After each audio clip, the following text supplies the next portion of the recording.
ॐ भद्रं कर्णैभिः शृणुयाम देवाः भद्रं पश्येमाक्षभिर्यजत्राः स्थिरैरङ्गैस्तुष्टुवागं सस्तनूभिः व्यशेम देवहितं यदायुः स्वस्ति न इन्द्रो वृद्धश्रवा स्वस्ति नः पूषा विश्ववेदाः स्वस्ति नस्तार्क्ष्यो अरिष्टनेमिः स्वस्ति no बृहस्पतिर्दधातु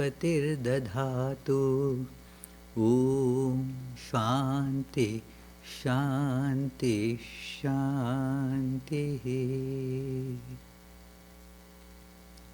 Let us now pray together.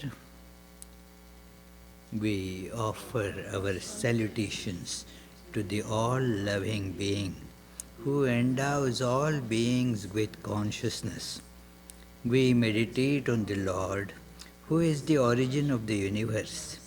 Lord, thou abidest in all, thou art all, thou assumest all forms, thou art the origin and goal of all, thou art the self of all, thou art existence, knowledge and bliss. Salutations unto thee. May the world be peaceful, may the wicked become gentle, may all creatures think of mutual welfare, may their minds be occupied with what is spiritual and abiding. May our hearts be immersed in selfless love for the Lord. Peace, peace, peace be unto all.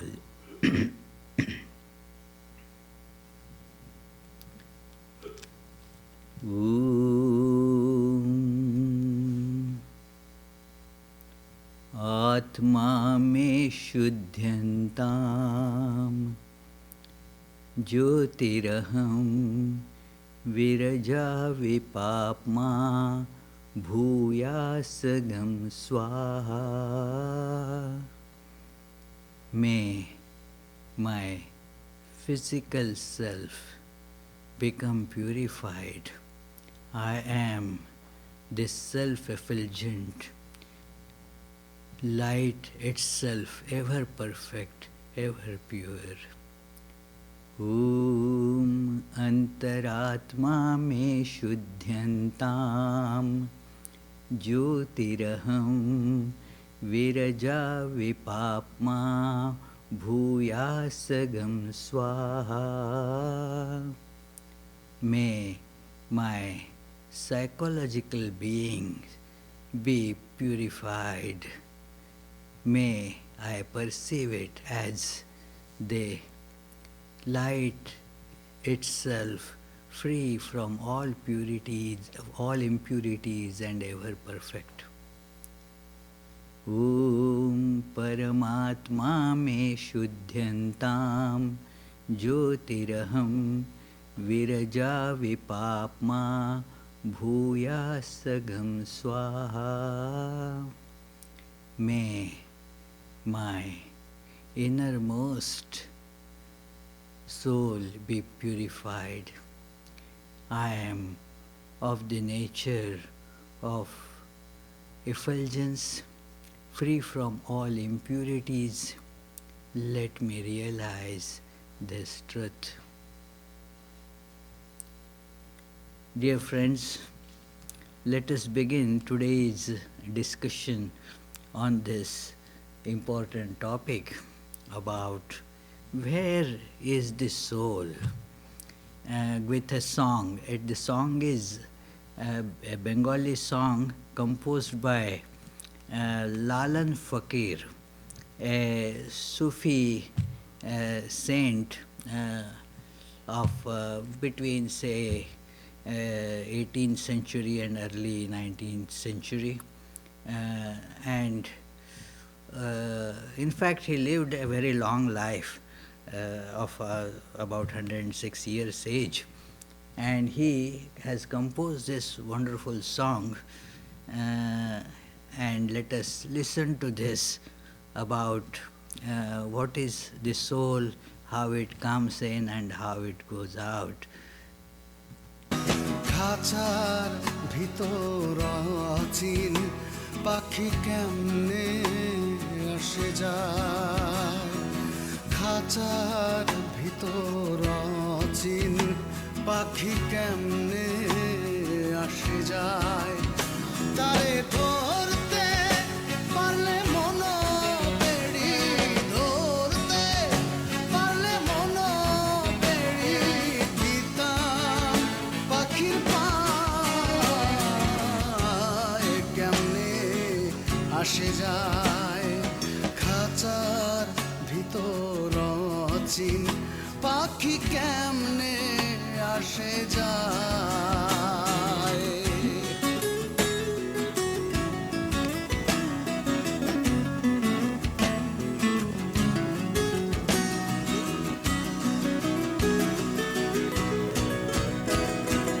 আট কুঠুরি নয় দরজা আটা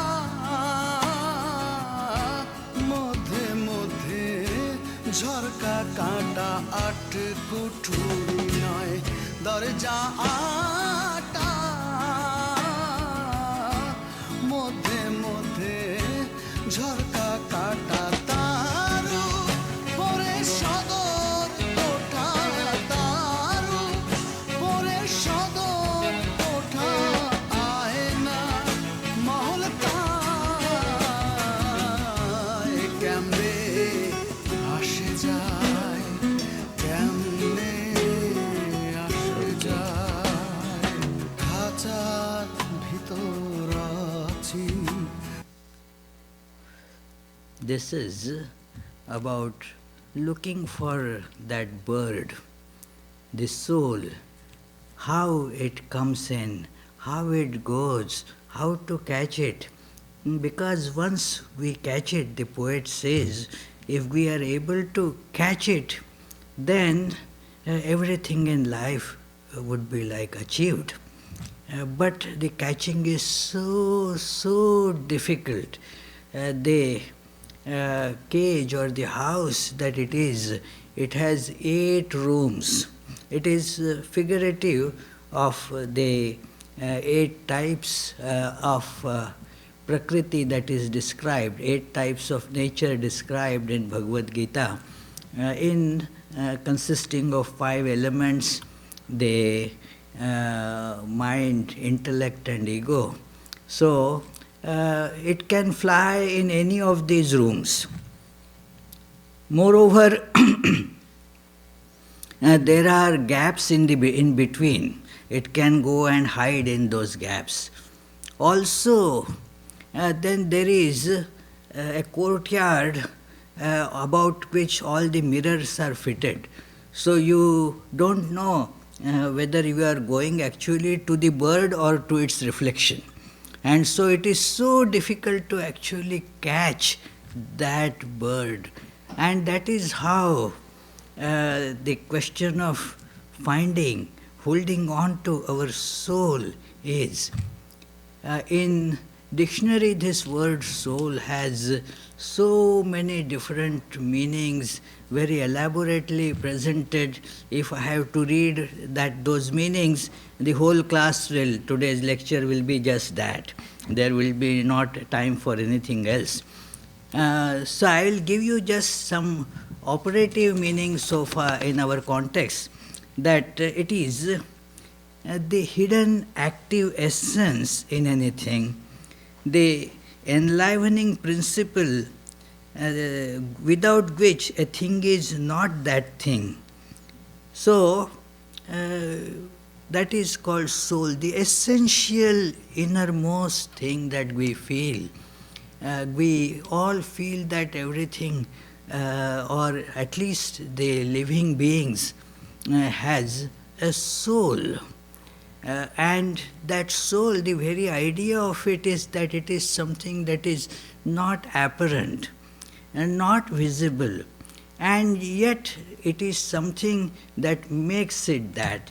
Just to give an example, the electricity that is making all these fixtures, they are called lights, but without electricity, are they lights? They are potential lights, that if the electricity gets into that, then they will shine as lights. So this electricity is that kind of principle. Now, where is this electricity? Can you catch it in the bulb? It is not possible to exactly show where it is, and whether it is different from bulb to bulb. From one light to another light, is the electricity different? Can a bulb say, this is my electricity and that is your electricity? How to catch that? Where it is? So, this soul, we all know we have a soul. But since it is difficult to pinpoint it, difficult to show exactly where it is, many who are glued to certain mode of explaining through physical science would deny its existence. And we don't see anything like soul, because the apparatus that we use can find things only within the realm of certain physical space. Beyond that, it doesn't find anything, and therefore it would say, well, there is nothing like soul. It is just an imagination, just an idea. There is a very famous Buddhist this illustration about it, that look, if you have a torch, and if you move the torch fast, then you will see a circle of light. Now, is that circle of light there actually? No, it is only the torch that is real. Because of the movement of the torch, you get the illusion that there is a circle of light there. So similarly, there is nothing like soul. It is the brain activity, the all such things that are seen. You imagine that there is something like soul. It actually is not there. And so for them, where is the soul? The question is meaningless. It is not there. So don't look for anything like that, because there is nothing like soul. It is the body that we see, that is what we know, that is what we can point out, and that you can ask, where is that person? Like if somebody is inquiring about you, and then if goes to your home and asks, where is this person? Oh, well, he is right now at Vedanta Society. So it is at Vedanta Society that that person is. You can localize that. I mean, physically, body is at Vedanta Society. But although the body is here, there will be the question as to whether you are there or not. Because you may not be actually connected to what is going on. Physically, you may be here, but your mind might be running all around somewhere. Imagine, for example, if you are sleeping on the bed, just you are, say, reclining and thinking of going to sleep, but you are not still asleep. Now, where are you? You will say, I am on the bed. Sure, you are on the bed. Then something happens and you are seeing a dream. Now, where are you? You might be dreaming that I got elected as President of United States. These are the election times, so one may get such dreams, that yes, I became President of United States, and now where are you? You are in White House. You are not on that bed, you are in White House. Even if you are sleeping, it is a bed in White House. So it is, where are you now? It is a different space. The texts of Vedanta, they therefore specify different types of space. The gross space, where the gross matter can be located, that is called the Sthulakasha. The Sanskrit word for that is Sthulakasha. Means a grossified space that can be measured at the gross level, physically measurable something. That is this Sthulakasha, physical space. But then there is the psychological space, Chittakasha, where your thoughts are. Now they are not to be located in the physical space, but there is still a space for it. For example, the dream that you were seeing, that I became president and thus I am in the White House. So that White House is in your mind space. Somebody else may get the dream. Sometimes the dreams are not always what we like. So somebody may get the dream, well, I lost the race for presidentship, and so I am not in White House. I am still in my house, and maybe even in the dream is in his or her house. So it is, now where is that room? That again is in the mind of that person. That is called therefore Chittakasha. Chitta is the mind stuff is called Chitta. So that space, the objects seen there are in that space. That is another kind of space. Now, where is the soul? Is the soul in this physical space or in this psychological space, or neither of them? Well, there is another space that is mentioned. Let me first tell about it and then come to where the soul can be found. When you are in deep sleep, where are you? You are not seeing dream either. So you are, where are you now? Cannot be told.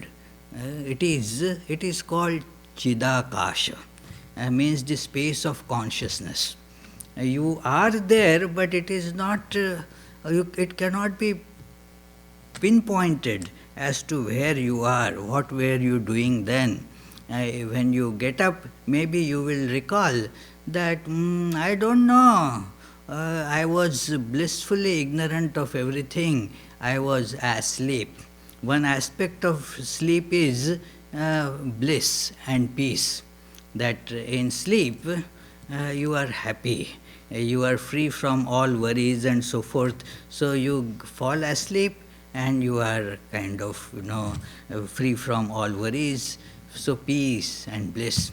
So, but where were you? You cannot specify even the mental space.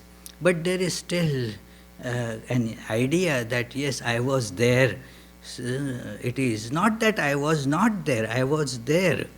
And curious enough that in all these three states, you do not think that you were different.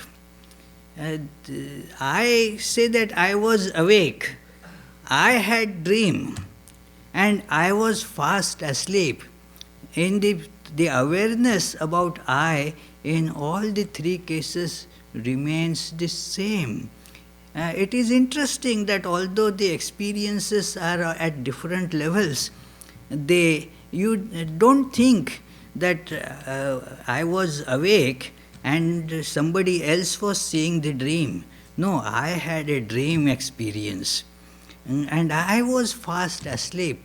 Somehow or other, our understanding of I remains exactly the same in all these three different states.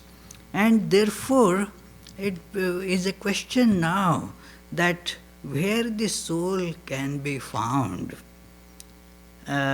If we identify ourselves with the body, then we are basically body. Whatever happens to body happens to me because of the identification.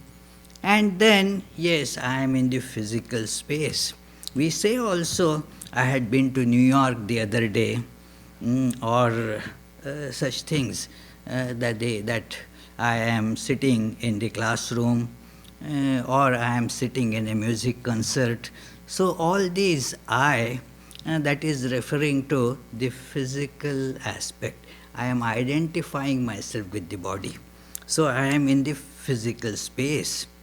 When I am lost in my thought world, I am at that time not connected with the physical reality. I told you an incident when in our school they used to take the roll call. Do they do it in these days in the schools? The teacher would announce everybody's name, and we would say yes sir, or yes madam, whatever. So I was present in the class, and the teacher, but was not mindful, was probably talking to the student sitting next to me. And so when my name was called, I did not say anything. I was there. These sound waves or whatever must have fallen on my eardrums.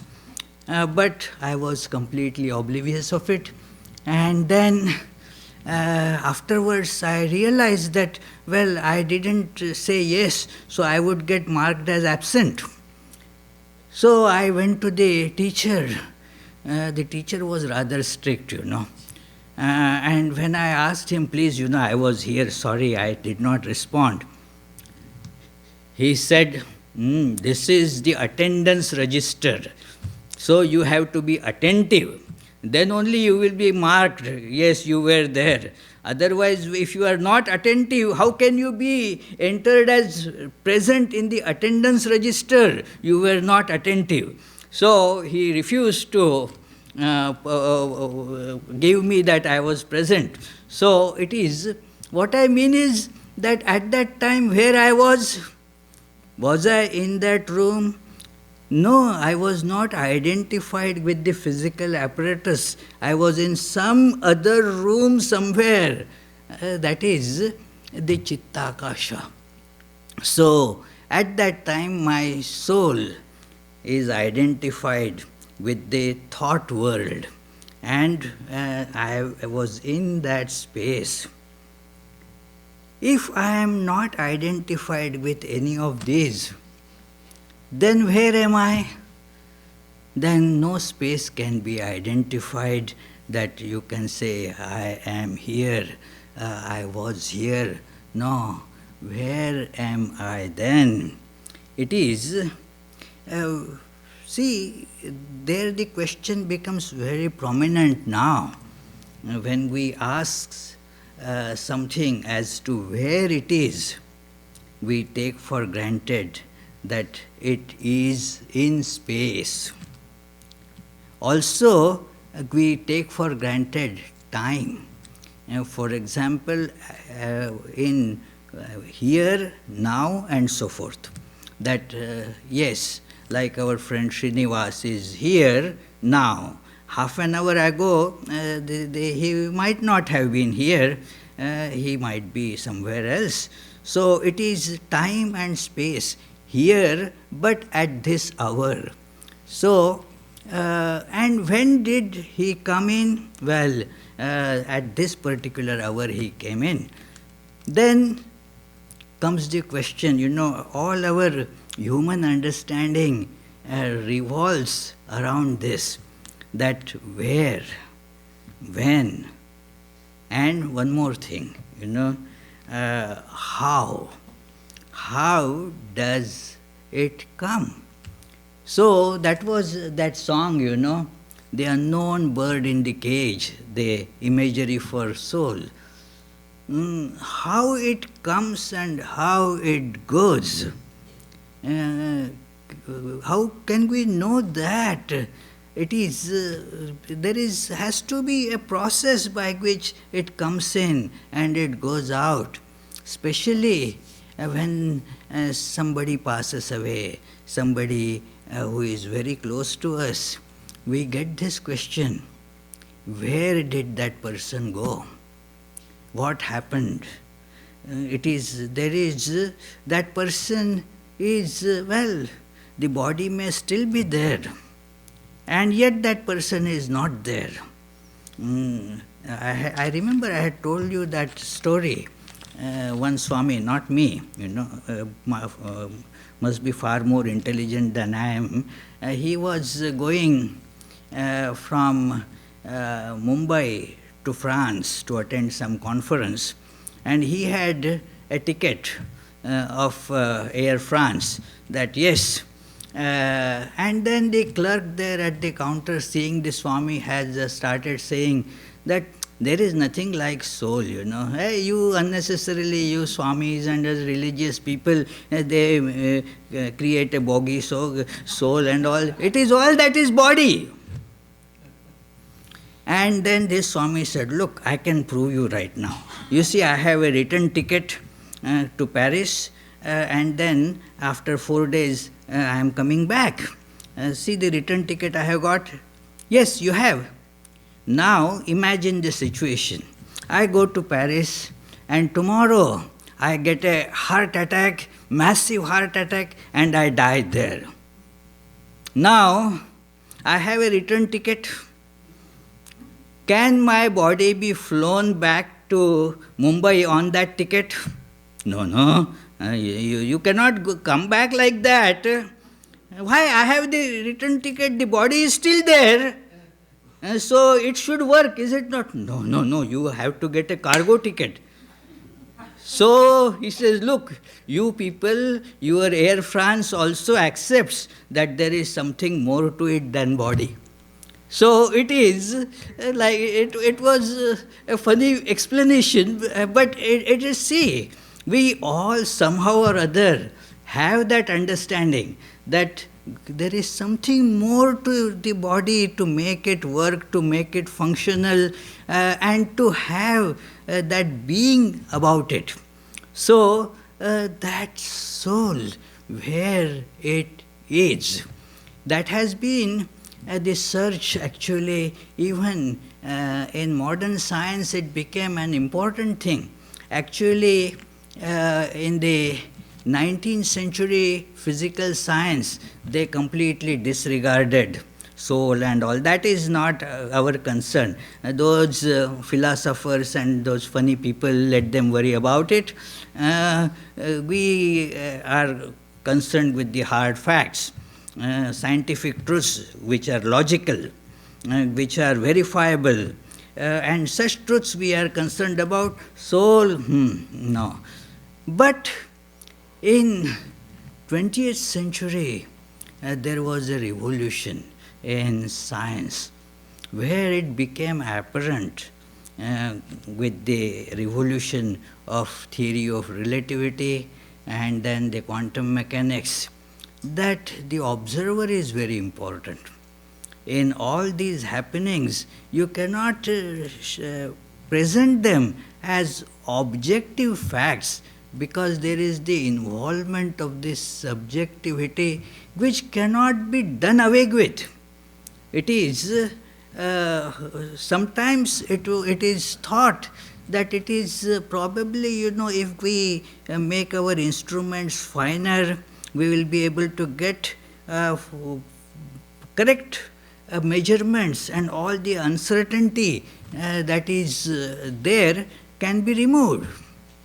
It is not that. The uncertainty creeps in, has to creep in, because every process of measuring affects the thing to be measured. And therefore, it is not a matter of how fine your instruments are. The element of uncertainty is going to be there because there is subjectivity involved in it. There is, therefore, the term observer was replaced by many as participator. In every observation, or what is called observation in science, it is not really the observer. The person who is observing is really a participator in the process. And therefore, the studies started coming back to consciousness. In fact, slowly, especially after 1990s, it became apparent that the problems that we are facing, if we want to get this to the solution, we have to come to the locus of consciousness. Where is the consciousness? Where is the soul? How to catch it? The same question that this beautiful song gives, that it is how that principle is, what is its shape, where does it live, and how it goes out. When we start looking for it, then we slowly, but if we go methodically about it, that method is of two types. One is the method called not this, not this. Vedanta calls this neti, neti, not this method. Means the method of elimination. If you want to say, find out in this room, say a pearl. Now you have some idea of what a pearl looks like. So you will say this, and this is not pearl. Take it out. This is not pearl. This is not pearl. This is not pearl, and so forth. And somebody may see suddenly in somebody's neck, hey, this is pearl. So that is the process, that it is not this, not this. And thus, after eliminating all that is not this, whatever you are left with has to be this. So it is, that idea is used, saying that, look, is the body the soul? Look at that. It is so many chemical processes going on all the time. A sequence of that is called the body. Moreover, it comes and goes. It is so many things tied together, and therefore that is not our idea of soul. This body is not soul. Take it out. So the soul is not this body. Now what it is then? Is it the thought? Again, a criterion that is used is that which changes and that which can be objectified is not soul, because soul is the eternal subject and therefore cannot be objectified. And thus it is decided that even the thoughts, the mind, that is not the soul. Now, when this conclusion is reached, and in the process of this logic, whenever we reach to a conclusion logically, it has to be held on to. So, we hold on to this conclusion that I am not body, I am not mind. Now what is left of me? Now what is then the soul? If it is not body, if it is not mind, then what it is? we immediately can see one thing as a corollary of this conclusion, that therefore it cannot be measured, because none of the measuring instruments are capable of catching it. It is none of those measuring instruments that we have that can catch the soul. So it has to be beyond all of them. Moreover, whatever creates distinction amongst people or amongst things is their bodies and their minds. If it is not the soul, what can create distinction in the soul?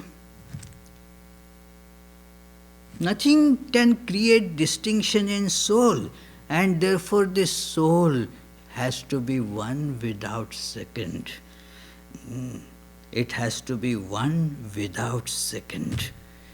Now how, when we come to this, then the question is now how to hold on to that awareness. There is a method described for that. That look, you are tied with these measuring instruments, and therefore the first thing you have to do is to get over the habit of understanding everything only through those instruments. You cannot understand the soul if you are limiting yourself to these instruments. So free yourself from the clutches of them.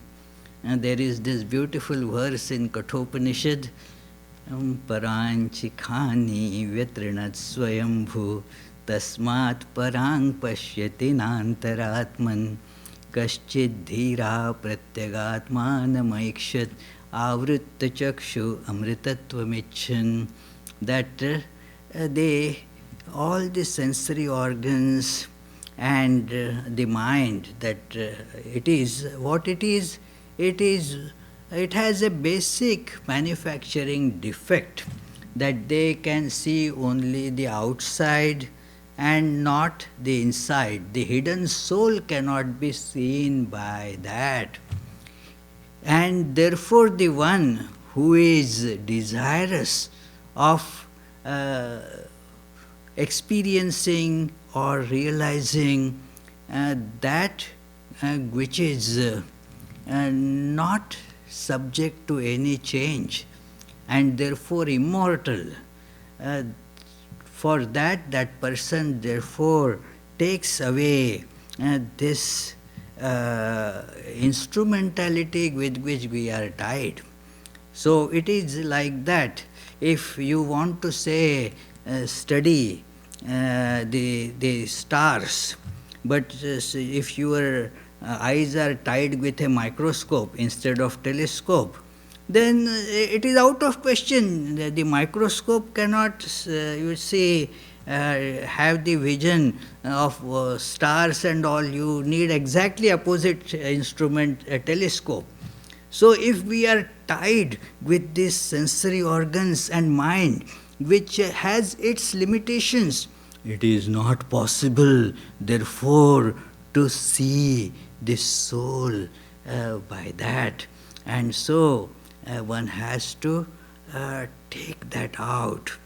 There is a very beautiful analogy to illustrate this point is given in various Vedanta texts.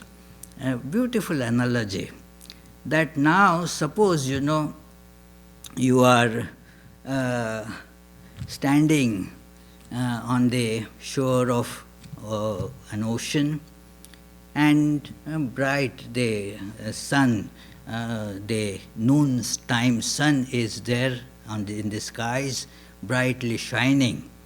Now you are looking at the waves.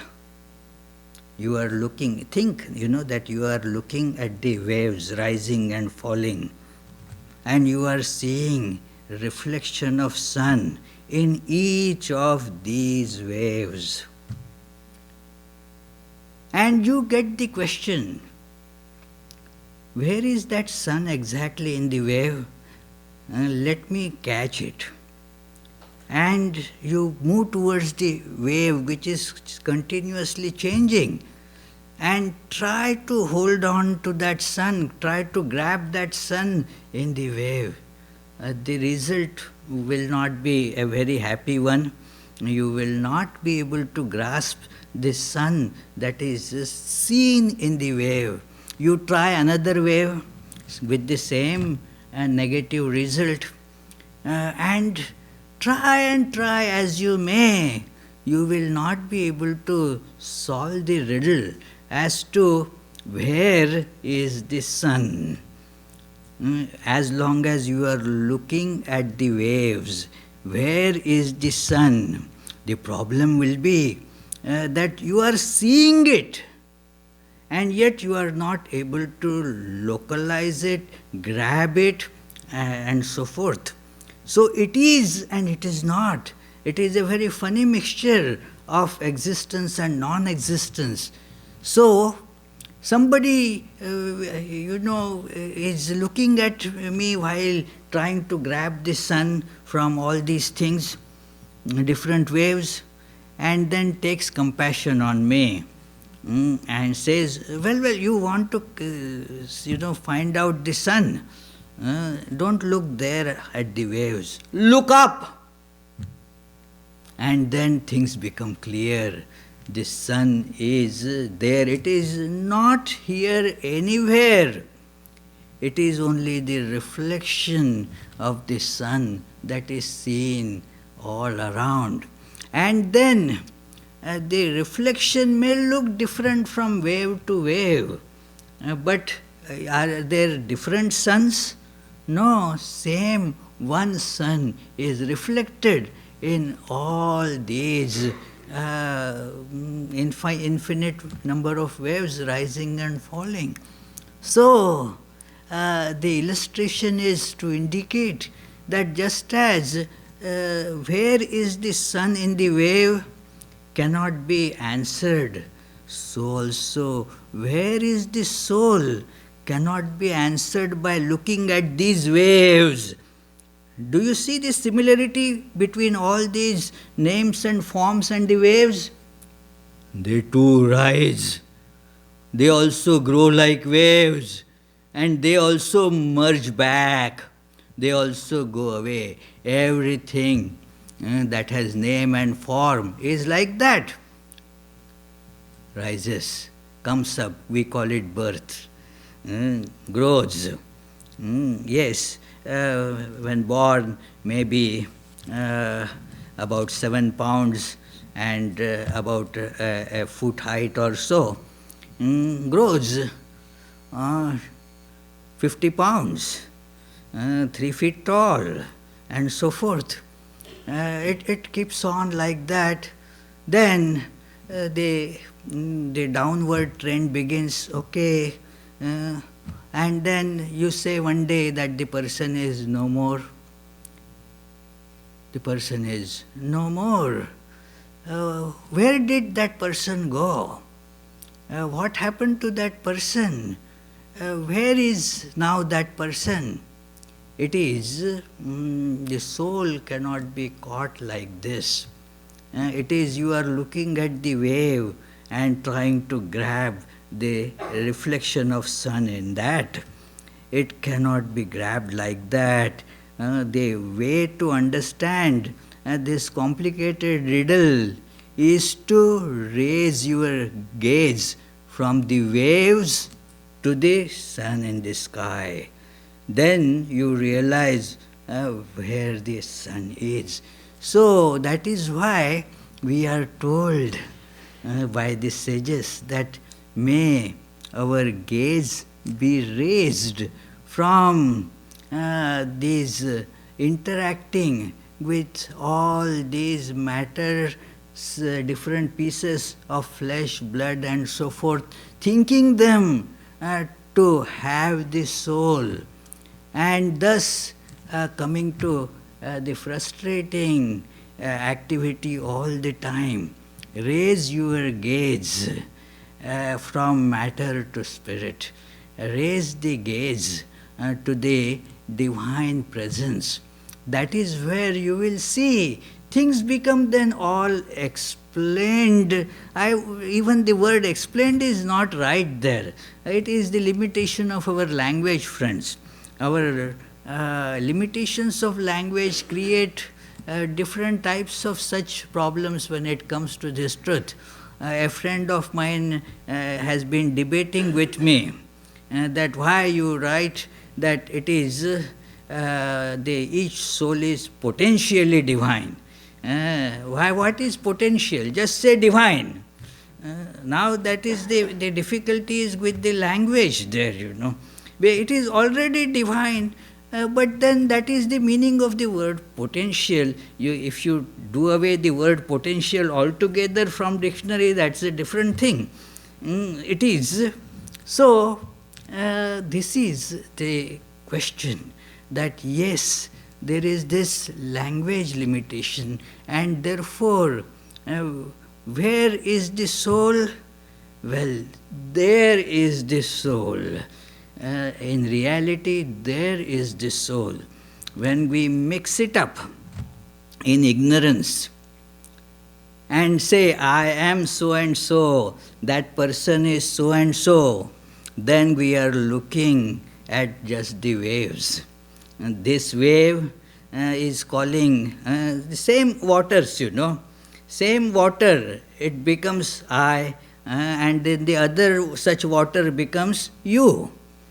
Some other water is that. And then some waves, they come close, form relationship, my so and so.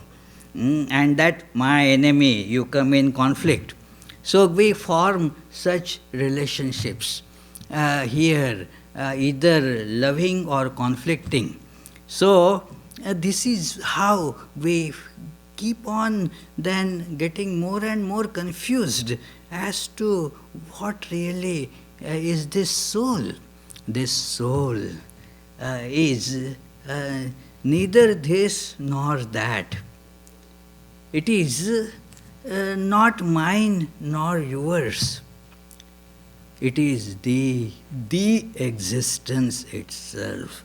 It is to be realized. And therefore, when it came to the 13th chapter of Bhagavad Gita, where Lord Krishna has been telling Arjuna about, you see, the knower and the known, that distinction. It is called Kshetrajna, means the knower, and Kshetra, the known.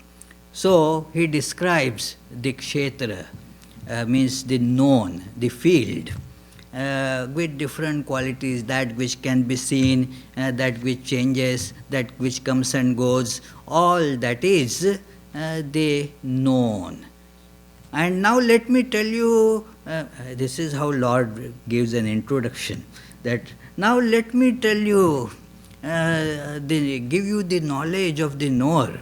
And naturally Arjuna's ears must have become perked. Okay, let me take the note. So because that is the important thing that I wanted to know. Who is the knower?